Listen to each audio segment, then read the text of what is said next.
कैफ 4 आज के लेक्चर का आगाज करते हैं। लेक्चर नंबर हमारा 9 है, जिसमें हम चैप्टर 3 स्टडी कर रहे हैं। प्रीवियस लेक्चर में हमने क्या स्टडी किया था?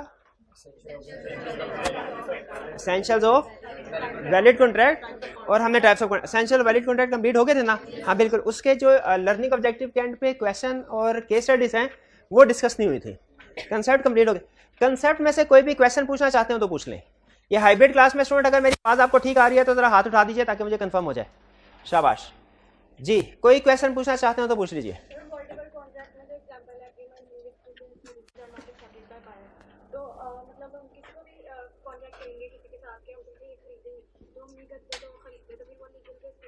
बिल्कुल ऐसे।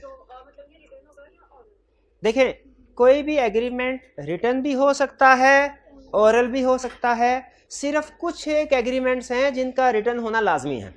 उसके अलावा जितने भी एग्रीमेंट्स हैं वो ओरल हो या रिटर्न हो वो इक्वली वैलिड है। कौन कौन से एग्रीमेंट्स का रिटर्न होना जरूरी है? गिफ्ट, टाइम बार्डेड, आर्बिट्रेशन एग्रीमेंट, इनका रिटर्न होना जरूरी है। बाकी इसके अलावा जितने भी एग्रीमेंट्स हैं वो ओरल भी हो सकते हैं और रिटर्न भी हो सकते हैं, इक्वली वैलिड है। और अगला क्वेश्चन आपने पूछा, इन्होंने कहा कि जो वाइडेबल कॉन्ट्रैक्ट की एग्जांपल्स थी वो क्या थी कि अगर देखें आप किसी मिस्टर ए ने मिस्टर बी के साथ एग्रीमेंट किया कि वो 10 तारीख को कुछ चीज़ें डिलीवर करेगा बी को। अब अगर ड्यू डेट के ऊपर ए बी को चीज़ें डिलीवर नहीं करता तो बी के लिए एग्रीमेंट वाइडेबल है। यानी बी अगर चाहे तो उसे कह सकता है कॉन्ट्रैक्ट खत्म, अब तूने 10 को डिलीवर नहीं किया, अब मैं 12 को भी नहीं वसूल करूंगा। बी ये कह सकता है कि ड्यू डेट पे तुमने चीज़ें एक्सेप्ट जितनी चीज़ें डिलीवर नहीं की मैं अब 10 के बाद भी एक्सेप्ट नहीं करूंगा। ये उसके लिए वाइडेबल हो गया। चाहे तो 10 के बाद एक्सेप्ट कर ले, चाहे तो वो कहते मैं 10 के बाद भी एक्सेप्ट। इसी तरह अगर ए ड्यू डेट पे चीजें डिलीवर करता है बी को 10 तारीख, लेकिन बी इसको एक्सेप्ट नहीं करता, अब देखिए बी का फॉल्ट हो गया। ये अगली एग्जांपल है। बी एक्सेप्ट नहीं करता तो ए के लिए अब ये एग्रीमेंट वाइडेबल हो गया। यानी ए अगर चाहे तो उसे कहे अच्छा यार 10 को तुमने एक्सेप्ट नहीं ना की, मैं 12 को तुम्हारे पास पहुंच जाएगा दोबारा डिलीवरी लेके। चाहे तो ऐसे कर ले, चाहे तो वो उसको कैंसिल कर दे। यानी वो कहे मैं 10 का तय पाया था, मैं 10 को लेके आया, तुमने चीजें वसूल नहीं की, अब मैं 12 को भी नहीं लेके आऊंगा, कॉन्ट्रैक्ट खत्म और तुम मुझे हर्जाना अदा करोगे। यह है वाइडेबल का कंसेप्ट। ठीक है कि दूसरी पार्टी की मर्जी है, चाहे वो उसे इन्फोर्स करवाए, चाहे उसे खत्म कर दे, चाहे कंटिन्यू रखे, चाहे खत्म कर दे। ठीक है जी। और कोई क्वेश्चन? हाइब्रिड में से कोई क्वेश्चन पूछे भाई? हाइब्रिड वाले स्टूडेंट आते हैं सो के चले जाते हैं भाई, ऐसे नहीं चलेगा। कोई क्वेश्चन पूछे, हाइब्रिड वाले क्वेश्चन पूछेंगे तो क्लास आगे चलेगी वरना नहीं चलेगी। चले भाई टीए जो एंड पे पीछे करके छुप के टीए बैठे, हाँ जी आगे आ जाए। शाबाश शाबाश। ये दीजिए माइक। अगर कोई स्टूडेंट खुद से कहे तो उसे माइक दे, खुद से नहीं कहता कि किसी को भी माइक दे। जिसके पास माइक चला गया उसे क्वेश्चन पूछना पड़ेगा। जल्दी से पूछे। शाबाश शाबाश। हाँ जी जी भाई पूछे। जी जी वालेकुम अस्सलाम। भाई अब हाल चाल ना पूछो ना यार, सवाल पूछो जल्दी से। जी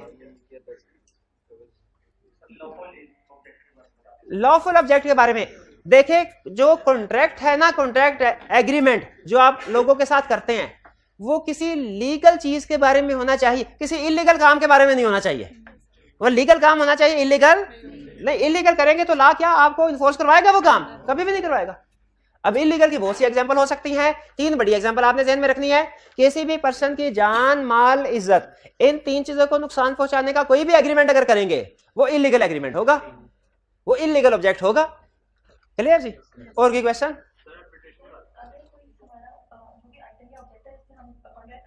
जी जी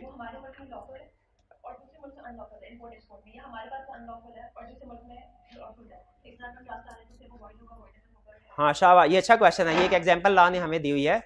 क्वेश्चन इनका ये है कि अगर हमने किसी बाहर के मुल्क, किसी दूसरे मुल्क की पार्टी के साथ एग्रीमेंट किया है, हमारे मुल्क के मुताबिक वो अनलॉफुल है और दूसरे मुल्क के मुताबिक लॉफुल है, तो बताइए उसका स्टेटस क्या होगा?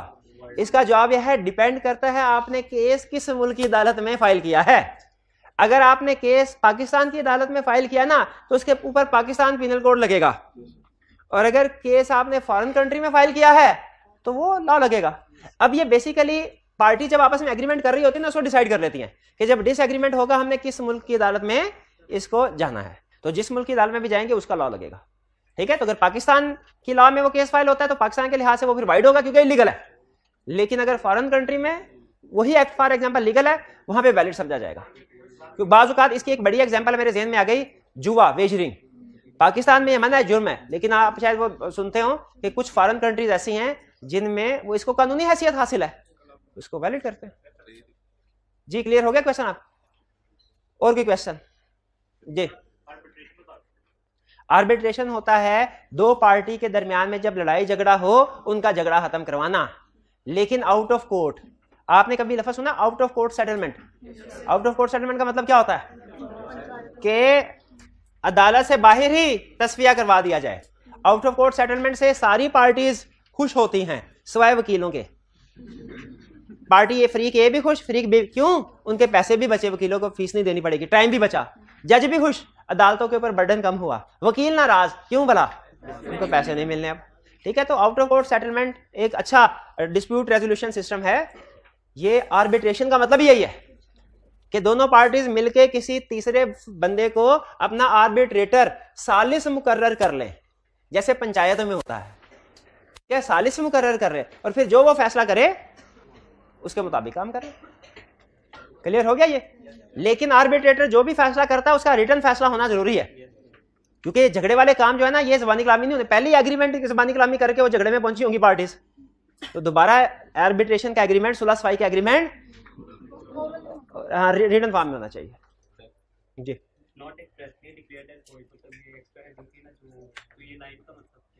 नॉट हेडिंग एसेंशियल में एक हेडिंग थी not expressly declared as void. इसका मतलब यह है कि एग्रीमेंट, कुछ एग्रीमेंट लॉ ने क्लियरली कह दिया ये हमेशा वॉइड होंगे, ये कभी भी वैलिड नहीं होंगे। वो ठीक है, लॉ ने कुछ केसेस में कह दिया खुद से, इसीलिए हमने लिखा कि जो एग्रीमेंट आप करने जा रहे हैं वो वाला एग्रीमेंट नहीं होना चाहिए। कौन सा एग्रीमेंट नहीं होना चाहिए? जो लॉ ने एक्सप्रेसली डिक्लेयर किया है। इसीलिए ये हेडिंग बनेगी agreement should not be expressly declared as void. Agreement should not be that which is expressly declared as void. और फिर उसने नीचे एग्जांपल्स बताई हुई हैं। किन की एग्जांपल्स? उन एग्रीमेंट्स की एग्जांपल जो कि लॉ ने एक्सप्रेसली वाइड डिक्लेयर कर दी हैं। फिर एग्जांपल्स बताई हैं, किस चीज की एग्जांपल्स? उन केसेस की जो लॉ ने एक्सप्रेसली वाइड करार दे दी हैं। वो कौन कौन सी एग्जांपल्स है भाईजान? बताइए कौन कौन सी एग्जाम? हाँ जी, कौन सी? Voidable contract, valid, void. किधर पहुंचे हुए थे यार? उधर अपनी जूम मीटिंग स्टार्ट की हुई है आपने, इधर मैं लेक्चर करवा रहा हूँ। Agreement in state of marriage, agreement in state of trade, agreement in state of legal proceedings, wagering agreement, illegal agreement. ठीक है जी, और कोई क्वेश्चन?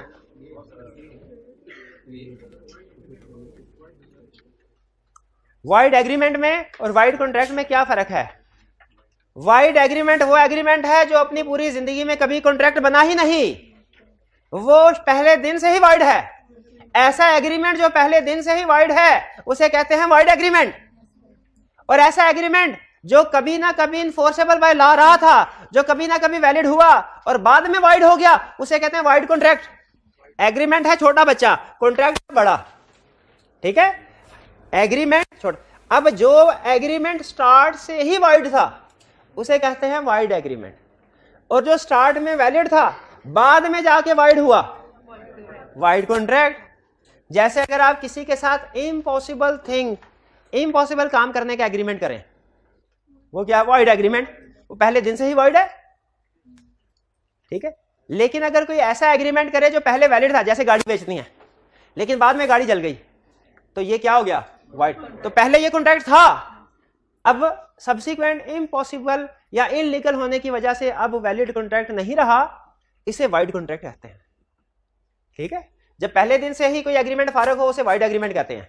जब पहले दिन से वैलिड था, सब्सिक्वेंटली वाइड हुआ, तो उसे क्या कहेंगे? Wide contract. ठीक है जी, क्या जी? बिल्कुल, ये भी एग्जांपल हो सकते हैं इसकी, सब्जेक्ट मैटर जब डिस्ट्रॉय हो जाए। अगर जिस वक्त एग्रीमेंट हो रहा है उस वक्त सब्जेक्ट मैटर ठीक था और बाद में डिस्ट्रॉय हुआ, तो ये है वाइड कॉन्ट्रैक्ट। और अगर जिस वक्त एग्रीमेंट हो रहा था उसी वक्त सब्जेक्ट मैटर डिस्ट्रॉयड था, वाइड एग्रीमेंट। और अगर बाद में हुआ, वाइड कॉन्ट्रैक्ट। क्लियर हो गया? ये एग्जांपल बिल्कुल ठीक है। पार्शियल डैमेज होता है, जाहिर है पार्शियल डैमेज भी वो चीज तो नहीं होगी ना। हाँ हाँ, वो आपसे कहे आधी गाड़ी है भाई, आधी ले जाओ। हाँ जी, तो फिर भी वो चीज तो नहीं होगी ना, किसी एक्सीडेंट होने पे भी वो चीज तो नहीं होगी जिसका एग्रीमेंट किया था, तो वो एग्रीमेंट खत्म। Legal consequences, types of contract के नीचे एग्जाम टिप्स में लिखा हुआ है लीगल कॉन्सिक्वेंसेस, नहीं लिखा हुआ उन्हें नहीं, इसको छोड़ो इधर में। और की question, certainty and possibility of perform, यानी आपने जब एग्रीमेंट करना है तो किसी ऐसी चीज का करना है जो परफॉर्म करना पॉसिबल हो, मुमकिन हो, और एग्रीमेंट की टर्म्स एंड कंडीशन भी सर्टन होनी चाहिए। अगर आपने किसी ऐसी चीज का एग्रीमेंट कर दिया जो इम्पॉसिबल है, तो वो एग्रीमेंट वॉइड है, एग्रीमेंट क्या है, वॉइड। ठीक है, भाईजान से कहा भाईजान आपको 1 लाख रुपया दूंगा अगर आप मेरे लिए तारे तोड़ के लाएंगे आसमान से। ये भाईजान एग्रीमेंट कर लेते हैं, 1 लाख रुपया ले लिया, क्या ये एग्रीमेंट वैलिड है? क्यों वैलिड क्यों नहीं है? Agreement to do impossible thing. और इसी तरह अनसर्टन एग्रीमेंट में जो मेजर टर्म्स एंड कंडीशन है वो अनसर्टन नहीं होनी चाहिए, सर्टन। अच्छा, इसमें अनसर्टन और एब्सेंट होने में फर्क है। एब्सेंट होना अनसर्टन नहीं है।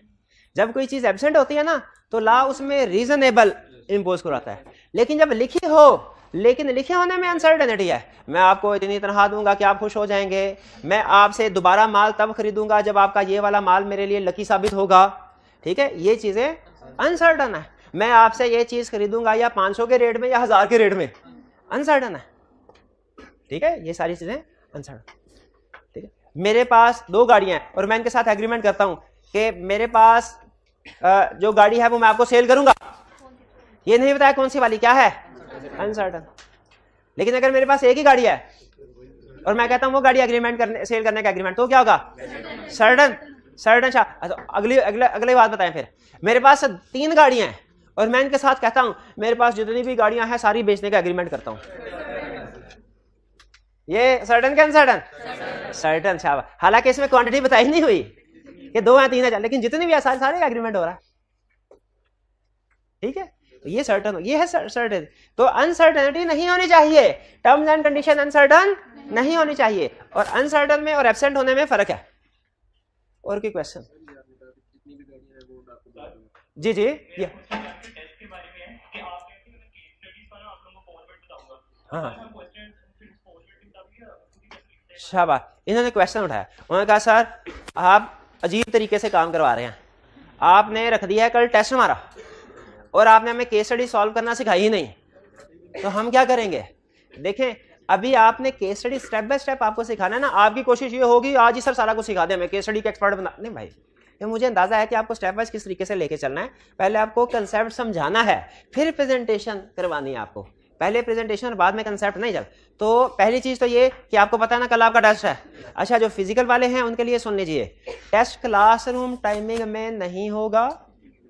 ठीक है, क्लासरूम की टाइमिंग में नहीं, क्लासरूम के टाइमिंग होगा। रूम नंबर वगैरह आपको बता दिया जाएगा, कल शायद बता दिया है मैनेजमेंट ने, अभी नहीं बताया। लाइब्रेरी में हाँ बिल्कुल आपको बता दिया जाएगा कि किस जगह पे टेस्ट रूम अभी आपका प्रिपेयर हो रहा है। अगर कल तक प्रिपेयर हो गया तो वहां पे होगा, वरना आपका टेस्ट लाइब्रेरी में या मैनेजमेंट जो भी रूम आपको बताएगी उस रूम में। लेकिन क्लास टाइम में बहरहाल नहीं होगा, हम क्लास का टाइम वेस्ट नहीं करेंगे, उसके लिए यूटिलाइज नहीं करेंगे, वो अलहदा से होगा। और आपको फ्लेक्सिबल टाइम बता दिया जाएगा कि सुबह 8 बजे से लेके 3-4 बजे तक आप किसी भी वक्त जाके टेस्ट दे सकते हैं। उसकी ड्यूरेशन जो है वो ऑन एवरेज हमारी 1 घंटा हुआ करेगी, लेकिन कल के टेस्ट के लिए ड्यूरेशन में थोड़ी कम रख रहा हूँ। ठीक है, ये तकरीबन कोई 35 से 45 मिनट के दरमियान का टेस्ट होगा। ठीक है, 45 मिनट का आपने ध्यान में रखिए। ठीक है, सिलेबस जो है हमारा चैप्टर 2 कंप्लीट उसमें शामिल होगा। क्लियर हो गया? इसमें केस स्टडी की प्रेजेंटेशन के मार्क्स डिडक्ट नहीं होंगे, लेकिन आपने सिर्फ एक चीज ध्यान में रखनी है कि सिर्फ आपने केस स्टडी को सॉल्व करते हुए यस नो नहीं लिखना, उसकी रीजन भी लिखनी है। This agreement is void, this agreement is valid, this agreement is void, this agreement is valid, ऐसे नहीं लिखना। This agreement is void because this is an agreement to do impossible thing, this agreement is valid because price is certain. ठीक है, इस तरीके से because करके ना रीजन भी लिखनी है, यस या नो भी करना है, डिसीजन भी देना है, बेसिक डिसीजन भी देनी है। प्रेजेंटेशन आपकी अपनी मर्जी की, जैसे मर्जी लिखें, उससे हमें कोई लेना देना नहीं। क्लियर? अच्छा, ये तो था आपके लिए। अब ऑनलाइन वाले जो स्टूडेंट सुन रहे हैं उनके लिए भी, जब तक ऑनलाइन वाले स्टूडेंट्स तक ये लेक्चर पहुंचेगा उनका टेस्ट जो है अवेलेबल हो चुका होगा। फिजिकल वाले स्टूडेंट तो टेस्ट सिर्फ उसी दिन दे सकते हैं जो टेस्ट का दिन है, लेकिन ऑनलाइन वाले स्टूडेंट्स किसी भी वक्त किसी भी दिन टेस्ट दे सकते हैं। यानी अब से ऑनवर्ड तकरीबन जो सेशन, कब सेशन एंड हो रहा है? 30 जुलाई तक। 30 जुलाई तक ऑनलाइन वाले स्टूडेंट किसी भी दिन कोई भी टेस्ट नंबर अटेम्प्ट करके सबमिट करवा सकते हैं, उनका टेस्ट इंशाल्लाह मार्क होगा। अब टेस्ट आपने किस तरीके से सबमिट करवाना है उसके लिए मैनेजमेंट अलहदा से कोई वीडियो वगैरह बना के आप लोगों के साथ शेयर करेगी या शायद शेयर कर चुके होंगे। आपने उसको फॉलो करना है और उसके मुताबिक टेस्ट को अटेम्प्ट करते जाना है। क्लियर हो गया आप लोग? अब जी भाई टेस्ट के बारे में कोई क्वेश्चन तो नहीं? हाइब्रिड वाले जिन स्टूडेंट ने पूछा था भाई ने, वो बता दे मुझे। हाइब्रिड वाले भाई जल्दी से माइक दीजिए, हाइब्रिड वाले भाई को जल्दी से भाग के माइक दीजिए उनको। हाँ जी जी, जिन्होंने पूछा था क्वेश्चन, किन्होंने पूछा था? हाँ जी भाई, ये 5 सेकंड के अंदर भाई तक माइक पहुंच जाना चाहिए। 5। अच्छा चले, ठीक है हो गया, ठीक है, मुझे आवाज नहीं आई थी, ठीक है जी। चलिए और कोई क्वेश्चन? कोई क्वेश्चन? चलिए अब केस स्टडी की तरफ चलें। जी जी, शाबाश शाबाश शाबाश, पूछिए क्वेश्चन, शाबाश जी। अब 10 क्वेश्चन पूछे, 10 क्वेश्चन, लास्ट का लफ्ज नहीं बोलना आपने। आपके सर एक और क्वेश्चन है, शाबाश पूछे। जी जी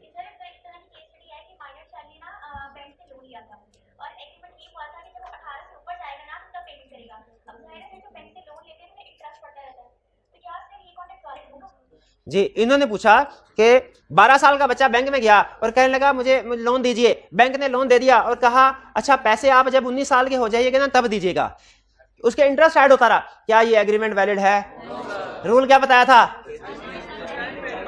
agreement with minor is void against him.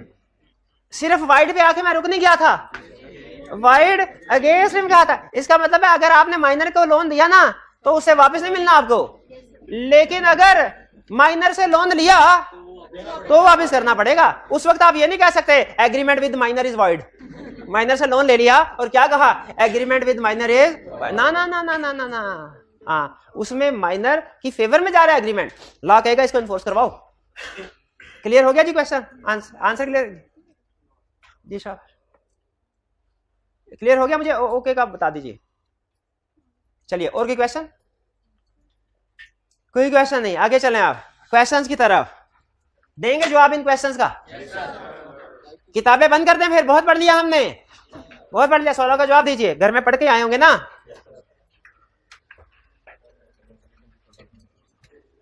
पहला का Adeel offers to buy bike from Babar for ₹50,000 to which Babar responds positively.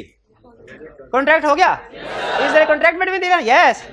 और अगर होता to which Babar responds negatively, contract हुआ? नहीं हुआ। अगर होता to which Babar does not respond, फिर भी कॉन्ट्रैक्ट ना होता। अगर होता Babar is thinking to accept, फिर भी कॉन्ट्रैक्ट नहीं होता जब तक कम्युनिकेट। शाबाश शाबाश, क्लियर ये? Next B, Adeel invited Babar on a dinner at his home. Babar भाई मेरे घर आओ, डिनर तुम्हारे लिए बनाया है। बाबर भाई ने एक्सेप्ट कर ली इनविटेशन। बाबर भाई अदील के घर आ गए, लेकिन अदील ने कहा मैं तो मजाक कर रहा था, बाबर भाई आप तो सचमुच आ गए। अब बाबर भाई को चढ़ घुसा गया। बाबर भाई ने कहा अब मैं तुम्हें कोर्ट में घसीटूंगा। क्या बाबर भाई अदील को कोर्ट में घसीट सकते हैं? क्यों नहीं घसीट सकते? सोशल एग्रीमेंट है। कैसे पता चला सोशल एग्रीमेंट है? डिनर डिनर डिनर, शाबाश, बिल्कुल। लेकिन अगर पार्टीज एग्री करें, हो भी सकता है ये ना हम होटल में बुकिंग कराएं और 10 बंदों की बुकिंग, और जब उधर लेके जाए होटल वाले ने सामान तैयारी ना किया हो, तो अब ये सोशल एग्रीमेंट तो नहीं ना रहेगा। अब इसमें तो हम उनके खिलाफ केस कर सकते। बिल्कुल बिल्कुल, होटल का बिजनेस है, वो फिर कमर्शियल में आ जाएगा। जी होटल दोस्त का है तो फिर भी कमर्शियल में आएगा। है तो बिजनेस ही, है तो बिजनेस ही। 2 से भी चीजें खरीदेंगे, कमर्शियल एग्रीमेंट आएगा। मारिया ए माइनर बारोड, उधार लिए कि उधार दिया? अच्छा, एक होता है लैंड, एक होता है। जब मैं स्टूडेंट था ना दोनों में कंफ्यूज हो जाता था कि बारो और लैंड में से किसका मतलब उधार देना है, किसका मतलब उधार लेना है। तो फिर एक जगह पे एक बंदे ने सिखाया, उसने कहा जैसे ना सेंड भेजना, तो वैसे था लैंड देना, भेजना पैसे भेजना। सेंड या लैंड का मतलब पैसे दिए, उधार दिया। बारो का मतलब उधार लिया। तो मारिया ने उधार लिया लैला से, and executed mortgage offer property, यानी एक लोन एग्रीमेंट कर लिया। मॉर्टगेज कहते हैं लोन एग्रीमेंट को, जिसमें उसने अपनी प्रॉपर्टी लैला की फेवर में दे दी कि अगर मैं आपको उधार वापस ना करूं तो प्रॉपर्टी आपकी, जमानत के तौर पे प्रॉपर्टी दे दी लैला ने। मारिया ने किसको? मारिया कौन है? Minor. Is this a valid contract? क्यों? ये अगेंस्ट माइनर है। ये अगेंस्ट माइनर है, agreement is void against minor. अच्छा, और अगर मारिया मेजर होती तो एग्रीमेंट वैलिड होता। भाई क्लियर? जी भाई, दोनों माइनर हो फिर एग्रीमेंट डबल वाइड। पूछो पूछो जी। हाँ, ये बंदे ने एडवांस है, उसने कहा सर चलो ये एग्रीमेंट तो खत्म हो गया, लेकिन लैला जो मारिया को 1 लाख दे बैठी है, उसको बाद में पता चला, तो अब क्या उसके पास कोई कोर्स ऑफ एक्शन, एक कोर्स ऑफ एक्शन है। वो क्या है? अगर लैला ने अभी पैसे खर्च नहीं ना किए हुए, अभी खाए पिए नहीं है और उसके पास हैं, तो मारिया वो पैसे उससे छीन के ले जा सकती है। लैला मारिया से पैसे छीन के ले जाएगी। समझ आ रही कि नहीं आ रही? मारिया ने कहा लैला बहन मुझे जरा 1 लाख रुपया उधार तो दो, उसने 1 लाख दे दिया। बाद में मारिया ने कहा मैं तो माइनर हूं, मैं तो वापस नहीं करूंगी।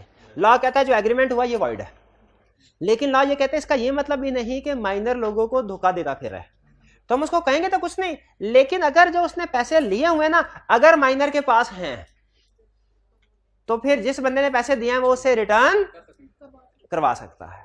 बल्कि आईकैप की एक केस स्टडी थी, उसमें उसने कहा था 1 लाख रुपया था ना, माइनर ने 40,000 रुपए में मरीम की सैर कर ली और 60,000 रुपए में एक अच्छी सी बाइक ले ली।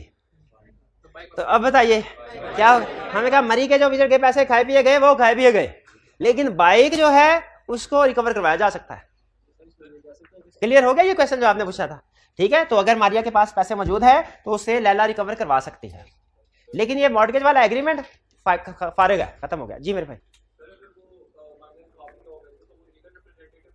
नहीं, लीगल रिप्रेजेंटेटिव नहीं, माइनर गया तो माइनर को लॉ बहुत प्रोटेक्ट करता है, माइनर का लीगल रिप्रेजेंटेटिव नहीं कोई।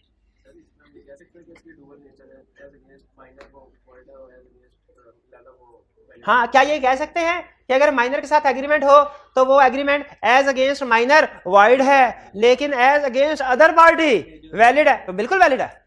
अगर यही उधार मारिया ने लैला को दिया होता तो फिर तो लैला को वापस करना पड़ता, फिर एग्रीमेंट वैलिड होता। बेशक वो यूज भी कर लेते, बिल्कुल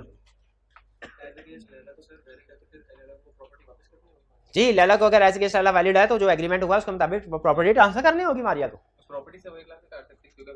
अगर प्रॉपर्टी की वैल्यू 1 लाख से ज्यादा है तो 1 लाख काट के बाकी प्रॉपर्टी उसको वापस कर दे या उसके पैसे दे दे, वो कोर्ट फिर डिसाइड करता है ना कि किस तरीके से सेटलमेंट होगी। लेकिन अहम चीज ये है कि मारिया का राइट होगा रिकवर करवाने का, लेकिन लैला का राइट नहीं है रिकवर करवाने का मारिया से। क्यों? मारिया माइनर है। भाई क्लियर हुआ? ये सेकंड बेंच पे हाइब्रिड में जो स्टूडेंट बैठे हुए हैं, ये बताइए आपको क्लियर हुआ? जी हाँ जी, आपको ये ब्लू शर्ट वाले, हाँ जी आप ही को क्लियर हुआ? हाथ उठाइए जरा, माइक में जवाब दीजिए, मेरे तक आवाज आनी चाहिए। हाइब्रिड वाले सोए रहते हैं। जी भाई समझ आया आपको? चलिए ठीक है, ये आवाज की सेटिंग कुछ अच्छी नहीं, परमानेंट नहीं अच्छी हो सकती। चलिए ठीक है, साथ वाले से पूछे समझ आया? साथ वाले से पूछे समझ आया? भाई जल्दी बताएं क्या समझ आया, जल्दी बताएं क्या समझ आया? वो हैरान हो गया, परेशान हो गया, क्या समझ आया मुझे? जी बताइए, जी बताइए क्या समझ आया? बताए कि माइनर, अब agreement with minor is wide है, पूरा बताएं। वाइड अगेंस्ट हिम यानी माइनर के अगेंस्ट वाइड है, लेकिन अगर एग्रीमेंट माइनर के फेवर में हुआ तो वो वैलिड है। बोले agreement with minor is void against him. Agreement with minor, बोले agreement with minor is void against him. शाबाश, ठीक है भाई, शुक्रिया। आगे चलते हैं जी। आगे क्या कह रहे हैं? Adeel offers to buy computer from Babar. Adeel ने कहा बाबर भाई आप तुम्हारे पास कंप्यूटर है, मेरे को 50,000 का दो। Babar responds positively, what is the consideration in this contract? Adeel के लिए कंसीडरेशन है कंप्यूटर, बाबर के लिए कंसीडरेशन है। अदील बन के सोचे तो हमें क्या मिल रहा है? ये कंसीडरेशन है। बाबर बन के सोचे हमें क्या मिल रहा है? 50,000, वो हमारे लिए कंसीडरेशन है। अदील बन के सोचे तो प्रॉमिसर कौन है? प्रॉमिसर जिसने वादा करना है। अगर एक मिनट हरे, अगर पैसों के हिसाब से सोचें तो प्रॉमिसर कौन है? जिसने पैसे देने हैं, देखिए इसमें 2 प्रॉमिस है ना। एक है प्रॉमिस, एक पार्टी ने दूसरी को कहा मैं तेरे को 50,000 दूंगी, दूसरी पार्टी ने पहली को कहा मैं तेरे को कंप्यूटर दूंगा। दो प्रॉमिस है ना, तो पहला प्रॉमिस कौन सा है? पैसे देने वाला। उसके लिहाज से प्रॉमिसर कौन है? अदील। और प्रॉमिसी कौन है? बाबर। और जो दूसरे वाला है, यानी हम आपको कंप्यूटर देंगे, इस प्रॉमिस, ये भी प्रॉमिस है ना, इसमें प्रॉमिसर कौन है? और प्रॉमिसी कौन है? अदील। यस, ये बात समझ आई? कंसीडरेशन भी दोनों पार्टीज के लिए होती है और प्रॉमिस भी दोनों पार्टीज एक दूसरे से कर रही होती हैं। ठीक है? प्रॉमिसर का मतलब जिसने कुछ वादा किया हो, और प्रॉमिसी का मतलब, ठीक है भाई, मेरे से वादा कीजिए कि आप आज जो कुछ मैं पढ़ाऊंगा आप सारी असाइनमेंट करके आएंगे, वादा करें, तो मैं आपको कल शाबाश दूंगा। ठीक है? शाबाश दूंगा। अब इसमें देखें, इसमें wide agreement without consideration agreement. चले, मैं आपको 10 रुपए,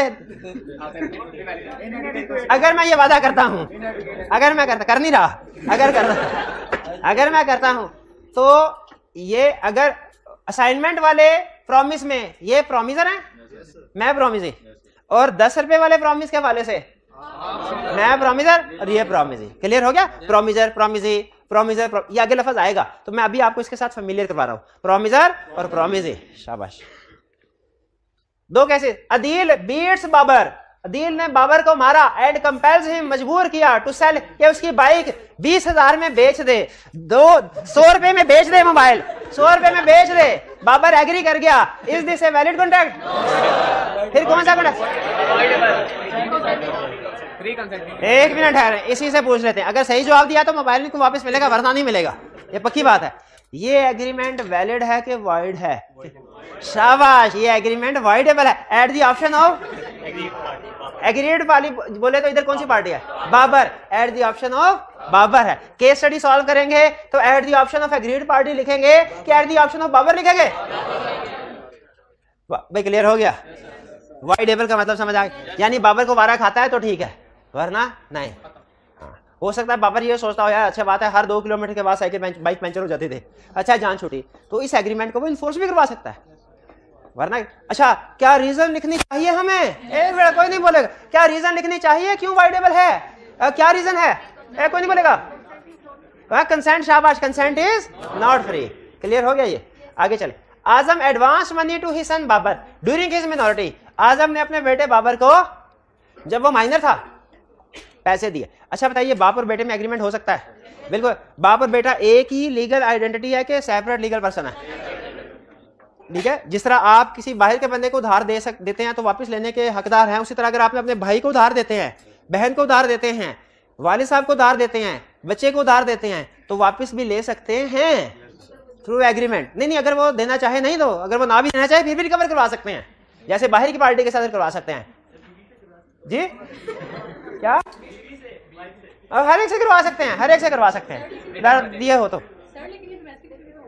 नहीं, डोमेस्टिक, हाँ सोशल या डोमेस्टिक एग्रीमेंट, लेकिन अगर इंटेंशन है, अब ये देखिए आगे वो क्या बताता है आपको इंटेंशन कैसे। अपॉन बाबा's कमिंग ऑफ एज, यानी कम ऑफ एज मुहावरा होता है कि जब वो मेजर हो गया, मुहावरा ना इंग्लिश का। आजम ऑब्टेन्स ए बॉन्ड, आजम ने बॉन्ड लिया, एग्रीमेंट लिया बाबर से फॉर ए ग्रेट, ये देखिए इसका बॉन्ड लेना शो करवा रहा है कि नहीं करवा रहा, कि सोशल एग्रीमेंट नहीं है वो। For a greater amount than the sum due in respect of the advances, जितना एडवांस दिया था उससे ज्यादा अमाउंट का साइन करवा लिया बॉन्ड कि वो पैसे अदा करेगा। लाख रुपया एडवांस किया था, 2 लाख एग्रीमेंट करवा लिया। By misuse of parental influence, ठीक है, वालिद होने की हैसियत का फायदा उठाते हुए, मिस यूज करते हुए ज्यादा अमाउंट का agreement. Is this a valid contract? अच्छा पहले एक मिनट, इसका जरा थोड़ा एनालिसिस करते हैं। बेटा 12 साल का है, बाप ने या चचा ने उसके साथ एग्रीमेंट किया कि तुम मुझे 10 लाख रुपए दोगे, एग्रीमेंट वैलिड है? Wide against minor. दूसरा केस, 12 साल का बच्चा, उसके साथ बाप ने एग्रीमेंट किया जब तुम 18, 19, 20 साल के हो जाओगे तो मुझे 1 लाख रुपया दोगे, एग्रीमेंट वैलिड? जिस वक्त एग्रीमेंट हुआ उस वक्त तो माइनर है, पेमेंट जब मर्जी करनी है, जिस वक्त एग्रीमेंट हुआ माइनर है तो एग्रीमेंट है वॉइड। वॉइड। क्लियर हुआ? अच्छा, अब सर्विसेज प्रोवाइड की जब वो माइनर था, परवरिश तब की, जब 20 साल का हो गया तो उसे कहा अब की एग्रीमेंट करो 20 साल की उम्र में मेरे साथ, कि मैंने जो तुम्हें बचपन से पालता रहा हूं उसके पैसे दो। क्या एग्रीमेंट वैलिड है? क्यों? वाइड यू जिस दिन एग्रीमेंट हुआ उस दिन वो माइनर था कि मेजर था? 20 साल का किया ना, माइनर के मेजर, एग्रीमेंट वैलिड है। अब क्वेश्चन ये है कि जिस वक्त कंसीडरेशन दी गई उस वक्त वो माइनर था, तो याद रखें कंसीडरेशन में बी पास्ट और प्रेजेंट। कंसीडरेशन प्रेजेंट भी हो सकती है, पास्ट भी हो सकती है। तो past consideration is equally valid, past consideration valid. यानी हमने ये देखना है कि जिस वक्त एग्रीमेंट हो रहा है पार्टीज माइनर है कि नहीं है। जिस वक्त कंसीडरेशन प्रोवाइड की गई उससे लिंक नहीं है, वो रेलिवेंट नहीं है, उस वक्त वो माइनर हो सकता है। लेकिन जिस वक्त एग्रीमेंट होना चाहिए उस वक्त मेजर हो, तो फिर तो यहां पे एग्रीमेंट किस वक्त हुआ? जब ये वाला एग्रीमेंट, ये वाला एग्रीमेंट पढ़ के मुझे बताइए एग्रीमेंट कब हुआ? जब वो मेजर था कि माइनर था?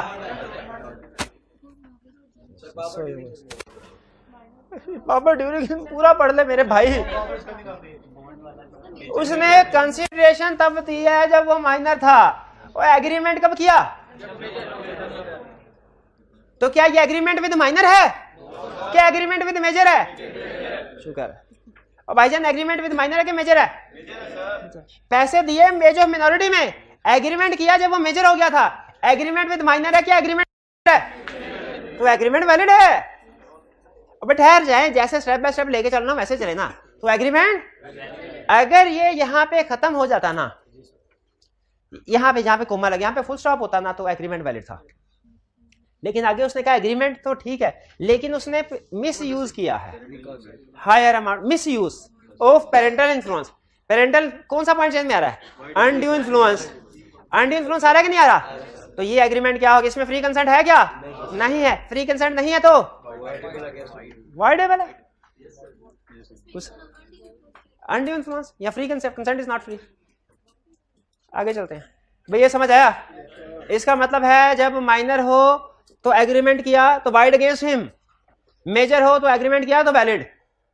कंसीडरेशन से फर्क नहीं पड़ता कब दी, एग्रीमेंट से फर्क पड़ता है कब किया। जी जी जी जी जी जी वाइड है अगेंस्ट माइनर, क्योंकि उन्होंने कहा जब बाप बच्चा माइनर था, बाप ने उसके साथ एग्रीमेंट कर लिया कि जब तुम 18 साल के हो गए तुम्हें बाइक लेके दूंगा, गाड़ी लेके दूंगा। नहीं, ये एग्रीमेंट ये तो वाइड इन दी फेवर हो गया ना, ये तो उसकी फेवर, ये तो वैलिड हो जाएगा। बाप ने उसके साथ एग्रीमेंट कर लिया कि जब तुम बड़े हो जाओगे तो तुम्हारी परवरिश पे जो कोई मेरा खर्चा है तुम मुझे वापस दे देना पैसे। ये एग्रीमेंट कब किया? जब वो माइनर। क्या एग्रीमेंट वैलिड है? नहीं है। क्लियर हुआ मेरे भाई? आगे चलते हैं। Comment on the validity of following agreements. Abid, Bakar and Farhan enter into an agreement of the division among them of gains acquired are to be acquired by them by fraud. और कहा यहाँ से train निकलती है कोयला लेके, तो train को हम रोकेंगे, उसमें सारा कोयला जो भी चीजें लूट मार करके सारी छीन लेंगे, उसके बाद सारा माल आपस में ईमानदारी से बांट लेंगे। ये एग्रीमेंट वैलिड है कि वाइड? अगर एक आदमी में से ज्यादा हिस्सा लेके भाग जाए उसके खिलाफ केस कर सकते हैं।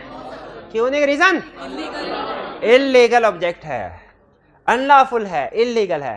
अनलॉफुल इल्लीगल एक ही चीज। क्लियर? ये वॉइड है, वाइडेबल तो नहीं है। B, Amir promises to obtain for Babar an employment in public service. सरकारी नौकरी मिलेगी उसे। एंड बाबर प्रोमिसेस टू पे ₹10 million टू अमीर, और बाबर कहता है मैं आपको 1 करोड़ रुपया दूंगा। ये क्या है? सरकारी नौकरी पैसों के बदले देना क्या है? रिश्वत, इल्लीगल है। तो ये एग्रीमेंट क्या है? ये जिस केस के ऊपर ये बना है ना, उस केस में उस बंदे ने पैसे लिए थे, लेकिन अपॉइंटमेंट लेटर इशू होने से पहले उस बंदे की ट्रांसफर हो गई थी, जिसने पैसे लिए हुए थे। वो दूसरे डिपार्टमेंट चला गया, अब ये बंदा उसके पीछे गया। अब जो बंदा खा भी चुका होता है पैसे, अब उसने कहा भाईजान मैं आपका अपॉइंटमेंट लेटर लिखने ही लगा था, गवर्नमेंट ने मुझे ट्रांसफर कर दिया, मेरा कसूर नहीं है, मैं आपको पैसे कुछ नहीं दे सकता। तो जिस बंदे ने 10 मिलियन दिया था उसने कोर्ट में केस कर दिया। बताइए क्या उसे पैसे वापस मिले होंगे? नहीं मिले थे। कोर्ट ने कहा ये एक्ट अनलॉफुल है, इसमें हम सपोर्ट करते। कोर्ट कहता है हम क्रिमिनल्स को लीगल प्रोटेक्शन या लीगल सर्विस नहीं दे सकते। क्रिमिनल्स हमारे पास ना आए हमसे हेल्प मांगने, तो इसीलिए वो इलीगल एक्ट जो होंगे जिस एग्रीमेंट में वो वाइड है, उसको इन्फोर्स नहीं करवाया जा सकता। Anjum who knows that Kanwar has stolen goods amounting to ₹500,000 receives ₹100,000 from Kanwar in consideration of not exposing him. Anjum cover चोरी कर रहा था, अंजुम ने देख लिया, अंजुम सिक्योरिटी गार्ड था, एक अंजुम ने, उसने कहा भाई क्या चोरी कर रहे हैं आप? मैंने कहा अच्छा ठीक है तुम चुप रहो, किसी को ना बताना, ये 1 लाख रुपया पकड़ो। 1 लाख रुपया आप सुनने आगे जरा, कहानी पूरी सुन ले। फिर अंजुम ने 1 लाख रुपया ले लिया, ठीक है, उसे एक्सपोज ना करने का, और बाद में उसे एक्सपोज भी कर दिया। क्या कंवर अंजुम से 1 लाख वापस ले सकता है जो उसे चुप रहने का दिया था? नहीं, क्यों?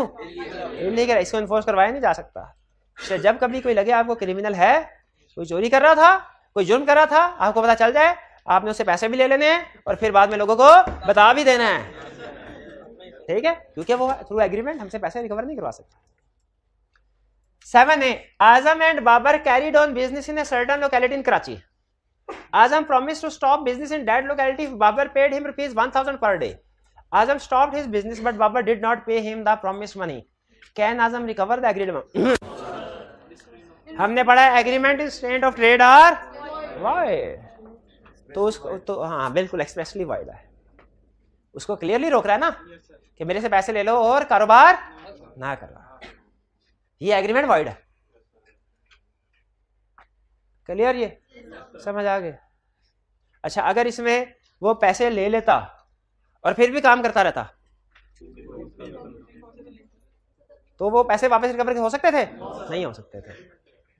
B, Arslan promises to pay rupees 10,000 fee if it rained today, and Habib promises to pay rupees 1,000 to Arslan if it did not. ये क्या है? ये जुआ है। बारिश हुई तो पैसे, ये बारिश दाना फेंकेंगे, ये इवन आया तो मैं तुम्हें पैसे दूंगा, ओड नंबर आया तो तुम मुझे देना, ये सारे क्या है? वेज नहीं लग रहा। Wide. Which of the following agreements are uncertain, hence void? हाँ, ये अब आपकी जजमेंट कॉल होगी, आपने बताना कौन कौन से अनसर्टन है एग्रीमेंट, इनमें से कौन कौन से अनसर्टन है। स्टार्ट करें भाई। Saleem agrees to sell to Babar 100 ton of oil. क्यों? ऑयल के डिफरेंट टाइप्स होते हैं, पता नहीं कौन सा है।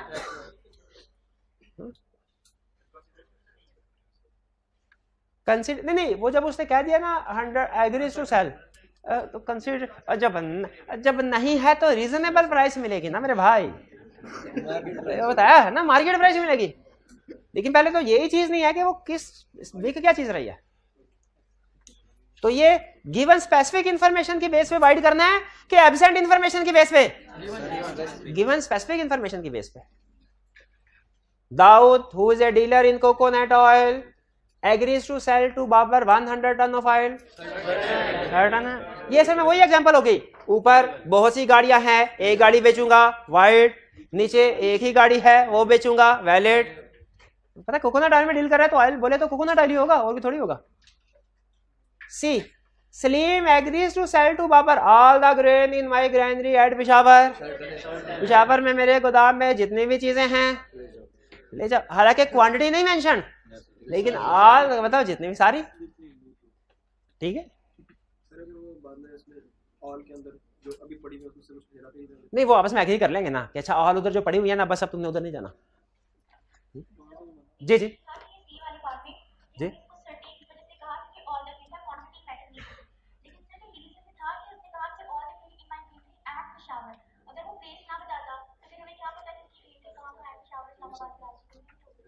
देखिए, अगर उसने कहा all the grain in my granary, अगर पेशावर ना लिखा होता तो फिर अगेन ये वही केस बन जाता। अब वो अगर उसने क्वेश्चन में ये मेंशन किया होता फिर कि वो एक ही जगह पे उसका गोदाम है या मुख्तलिफ जगहों पे है, अगर मुख्तलिफ जगहों पे गोदाम है फिर आपकी बात ठीक है, वो वाइड होता है एग्रीमेंट, क्योंकि उसने नहीं बताया कौन से गोदाम की सारी चीजें बेच रहा हूं।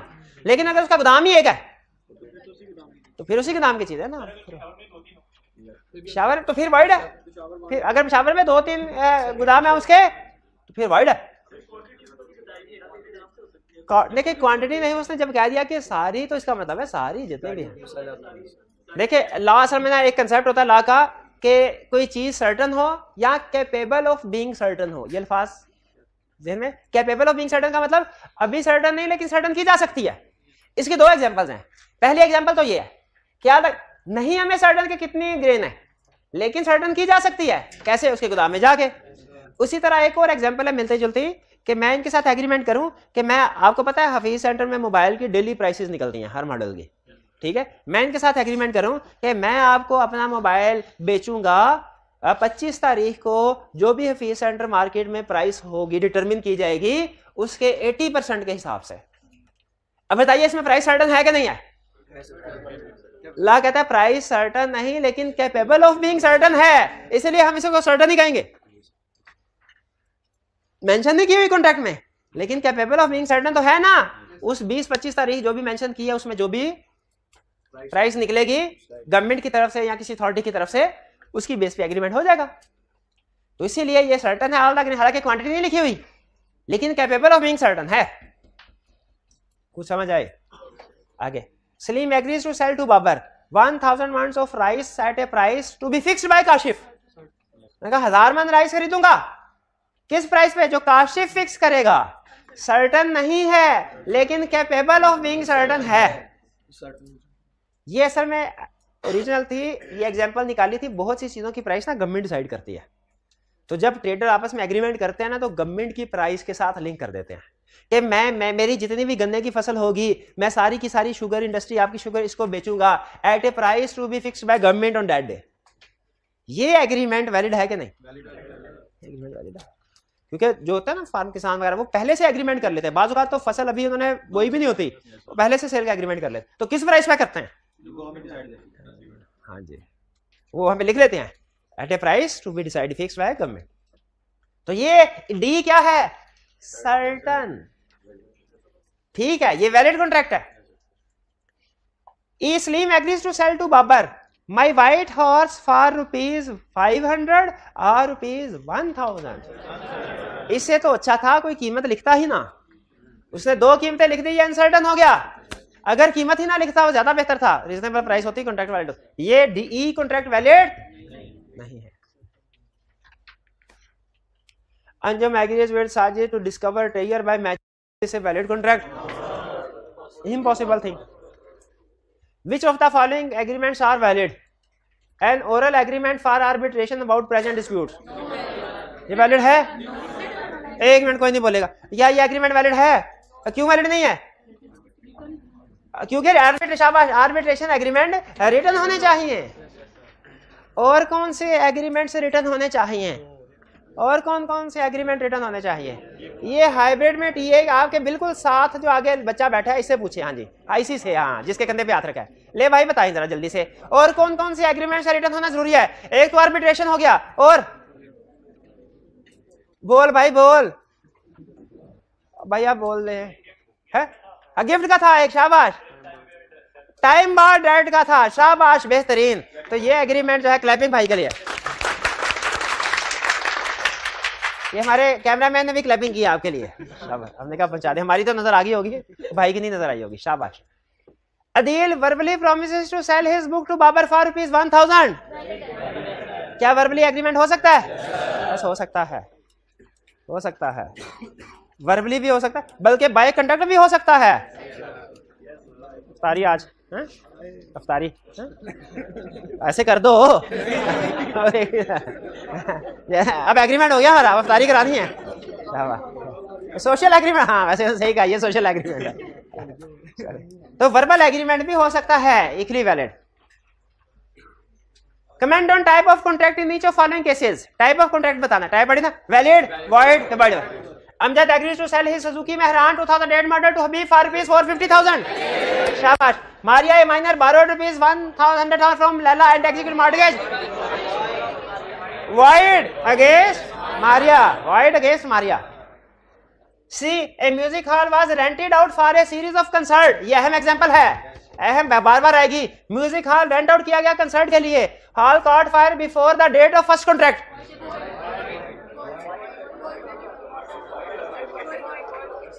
तीन ऑप्शन दे रहा हूं। Wide agreement, valid contract, wide contract, wide contract या वाइडेबल कॉन्ट्रैक्ट। वाइड कॉन्ट्रैक्ट, ये कॉन्ट्रैक्ट पहले वैलिड था, यानी ये कॉन्ट्रैक्ट बना है, कभी ना कभी इन्फोर्सेबल था, बाद में आग लगने की वजह से वाइड हुआ। ये है वाइड कॉन्ट्रैक्ट। भाई वाइड एग्रीमेंट और वाइड कॉन्ट्रैक्ट में पूछ रहे थे, ये है वाइड, बाद में हुआ। और अगर जिस वक्त एग्रीमेंट हो रहा था उससे पहले ही आग लगी होती तो ये वाइड एग्रीमेंट होता। इस वक्त ये वाइड कॉन्ट्रैक्ट है। C D, Azam threatens to kill Babar if he does not sell his BMW for ₹1 million to Azam. Babar contracted to sell his BMW to Azam and receives the payment. Why double at the option of Babar? Reason किसने बतानी है? Consent is not free. अच्छा बताइए, अगर payment ना लेता फिर भी यही केस था, पेमेंट ले ली फिर भी यही केस है, ठीक है, वाइड डबल है। फर्क सिर्फ यह है कि अगर पेमेंट ले ली है ना और अब वो इसको वाइड करार दिलवाता है बाद में, तो फिर पैसे वापस करने पड़ेंगे, फिर बाबर को पैसे वापस करने, अगर बाबर कैंसिल करता है इसको। Anjum who knows that Qamar has stolen gold, कितनी दफा गुड स्टोरी करेगा वो कहता है मैं तुम्हें एक्सपोज नहीं करूंगा, 1 लाख दे दो।